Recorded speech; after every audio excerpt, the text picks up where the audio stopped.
I have Yes, no you do. idea. Yes, you do, coward. He's a Welcome back to TMZ Live, and President Trump's efforts in the Middle East just might get him that coveted Nobel Peace Prize, which he has been nominated for in the past, but has never won.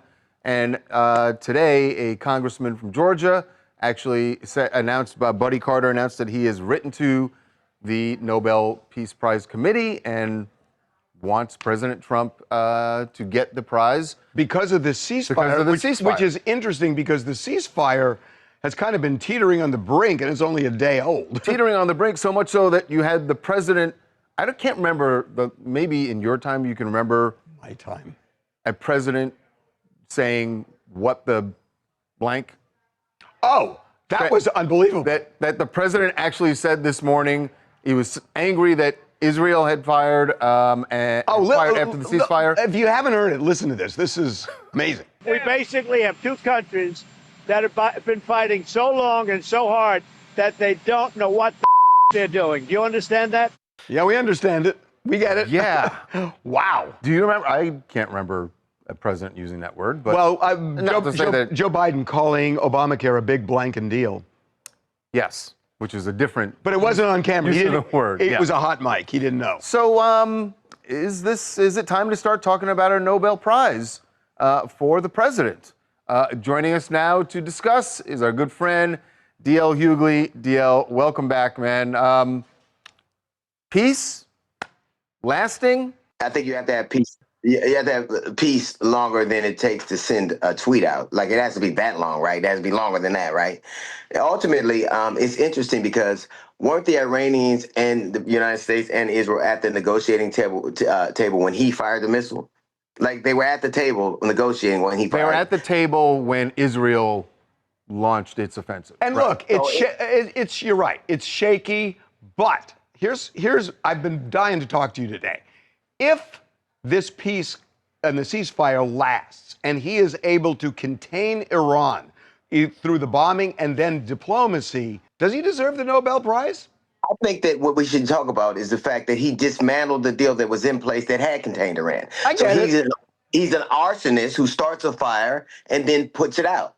Let's be clear. The only reason we're in this situation right now because he despises Barack Obama so much, he took a deal off the table, left it alone. They started doing whatever they thought was suspicious activity, or they don't even know if they reconstituted started reconstituting their nuclear program. But the bottom line is, we're where we are right now. He dismantled what was working, took it away, said he was going to replace it, and didn't. So wait a minute. Starting the fire, he was trying to. He said back then that he just didn't believe that it was verifiable that the Iranians were going to stop developing nuclear weapons. Okay, then put a deal in place, negotiate with them in place. This is 6 years. Like, let's be clear. That deal, by all accounts, was doing what it's supposed to do. He hates Barack Obama so much that he took a deal off the place without having to, just like he would do to healthcare. Stop with this whole, he does everything for formatics. Be the president and stop trying to win Nobel Peace Prizes and stop trying to sell telephones and do the bidding of the country. It's not that hard. So it's a job you said you wanted. In his defense. What if he never won a Peace Prize? With that, so what? What's with being on the cover of Time magazine and getting all these other accolades? Are you the president of the United States? Act like it. Act like it. So he would say, DL, that they were about to go to the table with Iran when Israel started its offensive and then sort of cajoled the U.S. into joining in, right? So in 2018, they had something in place. And at Israel's behest, he dismantled it. They didn't put anything in place, nothing been in place, even for the last few years of his administration. So they had a deal was in place. Obviously, nobody did anything about it, and now we're here where we are right now. I do not think a man who broke something should get a reward for trying to fix it. I don't think that. Okay. But look, I mean, you say he needs to start acting like the president. The argument would be that the way president. Hold on, let me make my point. Let me make my point that there are a lot of presidents who all kind of act the same way. And a lot of people think we've been taken advantage of all over the world.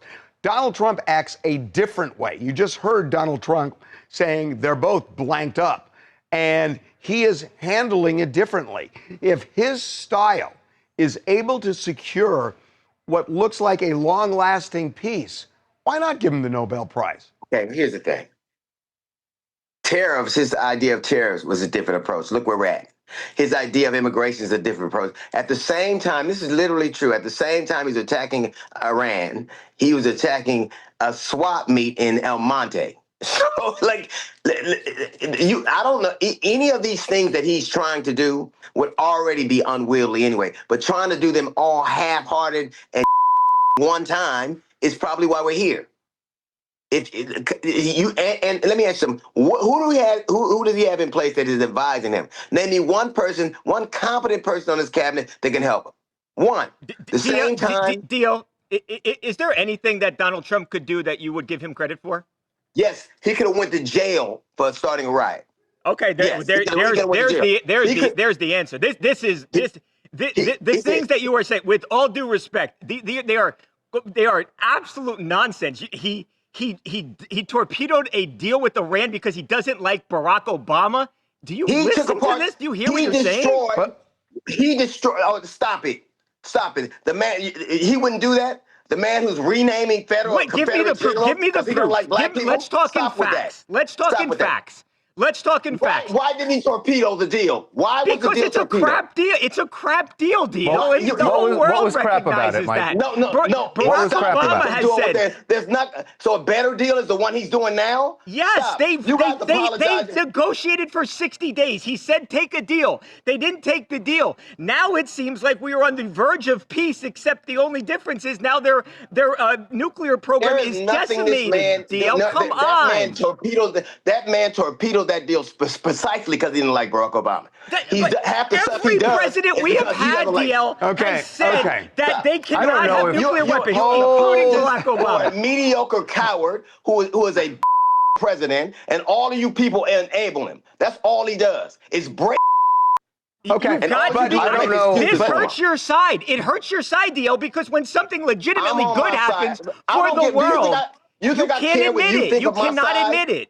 Do you think no, I despise him, but if he did something right, you despise him. We hear it. I know you do. Yes, Everyone hears you. I despise him as much as he despises black people. I despise him as much as he despises us. It's more nonsense. By the way, Mike. Let me ask you something. Why rename bases after Confederate generals? Why do it? Why destroy black history? Why Good question.